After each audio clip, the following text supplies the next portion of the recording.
মানসিক শান্তির জন্য যাকে বেছে নেওয়া হয় একসময় সেই মানসিক অশান্তির কারণ হয়ে দাঁড়ায়। কেউ জন্মগতভাবে খারাপ হয় না, খারাপ বানায় কিছু বেঈমান আর আশেপাশের পরিস্থিতি। যার কাছে তোমার অনুভূতিটা শূন্য, তার কাছে ভালো নেই বলার থেকে ভালো আছি বলাটাই শ্রেয়। কাউকে ভালোবাসলে এতটাই ভালোবাসো যেন সে কষ্ট পেলে প্রথমেই তোমাকে মনে করে। মানুষ মানুষকে না দেখেও জীবনের চেয়েও বেশি ভালোবাসতে পারে। কেন জানো? কারণ ভালোবাসা সৃষ্টি হয় মন থেকে, চোখ দেখে নয়। কেউ যদি আপনাকে সত্যি মন থেকে ভালোবাসে তাহলে সে আপনাকে কখনো অসম্মান করবে না।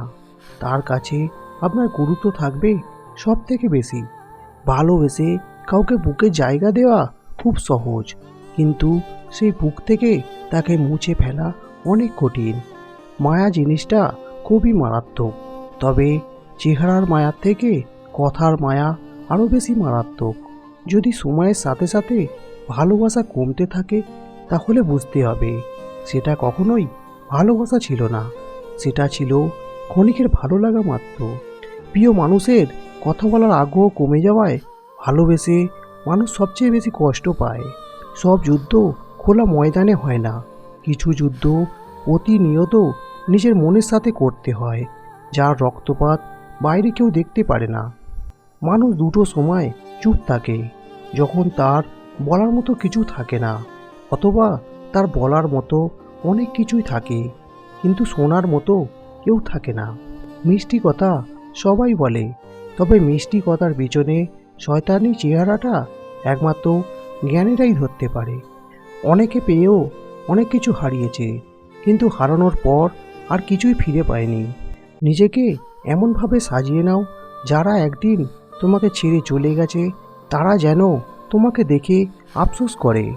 ঘড়ি খারাপ হয়ে গেলে সেটা ঠিক করার লোক তুমি অনেক পাবে, কিন্তু সময় খারাপ হয়ে গেলে সেটা তোমায় নিজেকেই ঠিক করতে হবে।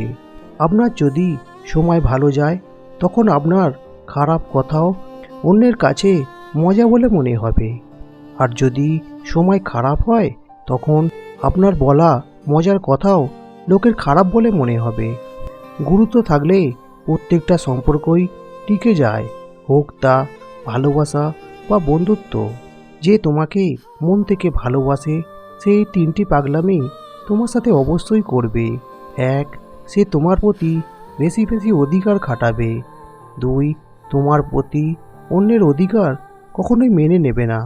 3, তুমি যতই ব্যস্ত থাকো তোমার সাথে কথা বলতে চাইবে। মনের মতো কাউকে পাওয়াটা ভাগ্য, আর মনের মতো কাউকে বানিয়ে নেওয়াটা হলো ভালোবাসা। জীবন সেটা নয় যেটা আমাদের ভাবায়, জীবন সেটা যেটা আমরা কল্পনাও করি না কিন্তু আমাদের সাথে ঘটে যায়। কেননা প্রকৃত জীবন তো শুরু হয় আঘাত পাওয়ার পরবর্তী সময়টাতে। কিছু মানুষ সহজেই কারো প্রেমে পড়ে না, যদি একবার কাউকে ভালোবাসে তাহলে জীবনের শেষ দিন পর্যন্ত তাকে ভুলে থাকতে পারে না। প্রতিনিয়ত অবহেলা পাওয়া মানুষগুলো একটা সময়ের পর ভালোবাসা পাওয়ার আশাটাই ছেড়ে দেয়। সব কিছু সহ্য করা, সব কিছু মেনে নেওয়া মানুষগুলো রাতে ঘুমাতে পারে না, ভিতরে ভিতরে শুধু বলে আমার সাথে এমনটা না হলেও পারত। সরল হতে গিয়ে কেউ কেউ এতটাই সরল হয়ে পড়ে যে একসময় নিজের আত্মসম্মান বাঁচানোই দায় হয়ে যায়। অতিরিক্ত লোভ মানুষকে ধ্বংস করে দেয়, আর অল্প চাহিদা মানুষকে পরিপূর্ণতা এনে দেয়। কষ্ট দিচ্ছ, দিয়ে যাও, ঘৃণা করছো, করে যাও, কিন্তু মনে রেখো জীবনটা ছোট নয়। যে কষ্ট তুমি আজ আমায় দিচ্ছ তা তোমাকে অন্য কেউ ফিরিয়ে দেবে। মুখের ভাষা খারাপ হলেই মানুষটা খারাপ হয় না, সে হয়তো কোনো পরিস্থিতির শিকার হয়ে তার ভাষা খারাপ হয়েছে। কেননা মানুষ পরিস্থিতির জন্য নিজেকে বদলাতে বাধ্য হয়। ভালোবাসায় সব কিছুই পাওয়া সম্ভব, কিন্তু ভালোবাসার মানুষটিকে মনের মতন করে পাওয়া সত্যিই খুব কঠিন। একজন নারী ধ্বংসের মূল 3টি কারণ: 1, যে নারী স্বামীর সাথে জেদ করে। 2, যে নারী স্বামীর মুখে মুখে তর্ক করে। 3. যে নারী অন্যের কুপরামর্শে স্বামীর বাড়িতে অশান্তি সৃষ্টি করে। অভাবের কারণে কোনো নারীকে সংসার ছেড়ে যেতে দেখিনি। নারীরা সংসার ছাড়ে হয় ভালোবাসার অভাবে, না হয় স্বামীর খারাপ ব্যবহারে। অন্যের বউ যদি আপনার সাথে এই 3টি কাজ করে তাহলে বুঝে নেবেন সে আপনাকে কাছে পেতে চাইছে। 1. সে তার শরীরে গোপন সমস্যার কথা আপনাকে বলবে। 2. নানা কারণে আপনাকে স্পর্শ করার চেষ্টা করবে।